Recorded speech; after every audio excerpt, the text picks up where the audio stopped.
Doctor Mohammad ইউনূসের আন্তর্জাতিক কূটনীতির কাছে রীতিমতো ধরাশায়ী হয়েছেন প্রতিবেশী দেশ ভারতের প্রধানমন্ত্রী নরেন্দ্র মোদী।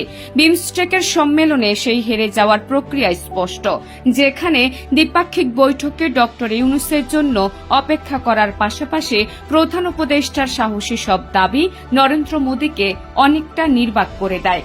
সম্প্রতি বাংলাদেশে গত আগস্টে শেখ হাসিনার শাসনের পতনের পর অন্তর্বর্তী সরকারের প্রধান উপদেষ্টা অধ্যাপক মোহাম্মদ ইউনূসের সাথে প্রথমবারের মতো দ্বিপাক্ষিক বৈঠক করেন ভারতের প্রধানমন্ত্রী নরেন্দ্র মোদী।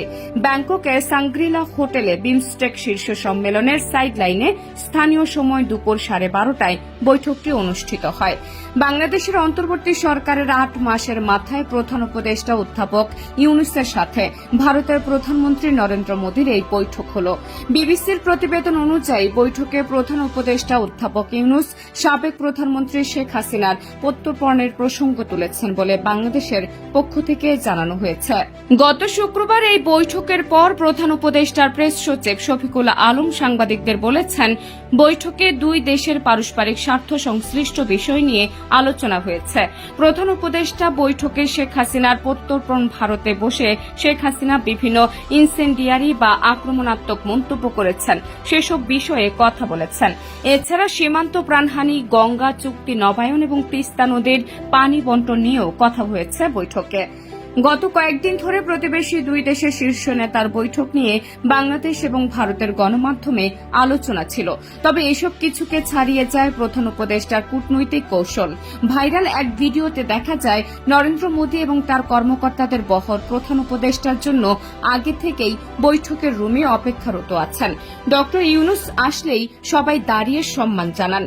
এরপরেই শুরু হয় আলোচনা। সেখানেও আরেক দৃশ্যের দেখা মিলে। নরেন্দ্র মোদীর পেছনে ট্রান্সলেটর থাকলেও 11টি ভাষা জানা ডক্টর মোহাম্মদ ইউনূস একাই ছিলেন, নিজের পথ প্রদর্শক। তিনি নিজের বক্তব্য কারো মাধ্যমে ব্যাখ্যা করেননি। অন্যদিকে মোদীকে বারবার দ্বিতীয় ব্যক্তির সাহায্য নিতে হয়েছে বাংলাদেশের সরকার প্রধানের কথা বোঝার জন্য। তবে এত কিছুর মাঝেও প্রধান উপদেষ্টা মোহাম্মদ ইউনূস এবং ভারতের প্রধানমন্ত্রীর নরেন্দ্র মোদীর মধ্যে সাইডলাইন বৈঠকে ইতিবাচক হিসেবে দেখছেন বিশেষজ্ঞরা। তাদের মতে, এক বৈঠকে দুই দেশের সম্পর্ক সব অস্বস্তি দূর হয়ে যাবে না, কিন্তু এটি দুই পক্ষকে ভবিষ্যতে গঠনমূলক আলোচনার জন্য একটি ইতিবাচক বার্তা এবং উৎসাহ দেবে। 4 এপ্রিল শুক্রবার থাইল্যান্ডের রাজধানী ব্যাংককের বিমস্টেক শীর্ষ সম্মেলনের সাইডলাইনে দুই নেতা বৈঠকে বসেন। গত বছর 5 আগস্ট বাংলাদেশের রাজনৈতিক পট পরিবর্তনের পর থেকে ভারতের সঙ্গে অস্বস্তিকর সম্পর্ক বিরাজ করছে বাংলাদেশের। ভারত থেকে সাবেক প্রধানমন্ত্রী শেখ হাসিনা বিবৃতি দেওয়া ও অন্যান্য কর্মকাণ্ডের বিষয়ে বাংলাদেশ সরকার সবসময় ভারতকে অনুরোধ করেছে তাকে বিরত করার জন্য। বাংলাদেশের সংখ্যালঘু নিপীড়নের বিষয়ে ভারত থেকে যে অপপ্রচারণা চালানো হয় সেটির বিষয়ক সবসময় প্রতিবাদ করেছে বাংলাদেশ। এই প্রেক্ষাপটে দুই শীর্ষ নেতার মধ্যে বৈঠক হয়েছে। এই বিষয়ে সাবেক একজন কূটনৈতিক বলেছেন, দুই শীর্ষ নেতার ভিতরে বৈঠকটি একটি ইতিবাচক বার্তা দেবে। তবে একই সঙ্গে আমাদের মনে রাখতে হবে, ভবিষ্যৎ সম্পর্ককে এগিয়ে নিয়ে যাওয়ার জন্য যেসব অস্বস্তিকর উপাদান বিরাজ করছে সেগুলোকেও নিবৃত করতে হবে। তিনি বলেন, এই বৈঠকের ফলে দুই পক্ষ আলোচনার ক্ষেত্রে কিছুটা অগ্রসর হলেও এটিকে এগিয়ে নিয়ে যাওয়ার জন্য আরও অনেক উপাদানের প্রয়োজন হবে। এদিন দুই শীর্ষ নেতার বৈঠকের পরে ভারতের পররাষ্ট্র মন্ত্রণালয় থেকে জানানো হয়, বাস্তব ভিত্তিক দ্বিপাক্ষিক সম্পর্ক চায় ভারত।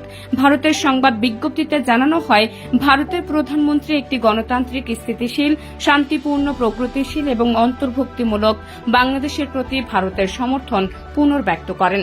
সম্পর্কের ক্ষেত্রে ভারতের জনগণ কেন্দ্রিক দৃষ্টিভঙ্গি তুলে ধরে প্রধানমন্ত্রী উল্লেখ করেন যে, দুই দেশের মধ্যে সহযোগিতা উভয় দেশের জনগণের জন্য বাস্তব সুবিধা বয়ে এনেছে। তিনি বাংলাদেশের সাথে বাস্তব ভিত্তিক একটি ইতিবাচক এবং গঠনমূলক সম্পর্ক গড়ে তোলার ভারতের আকাঙ্ক্ষার উপর জোর দেন।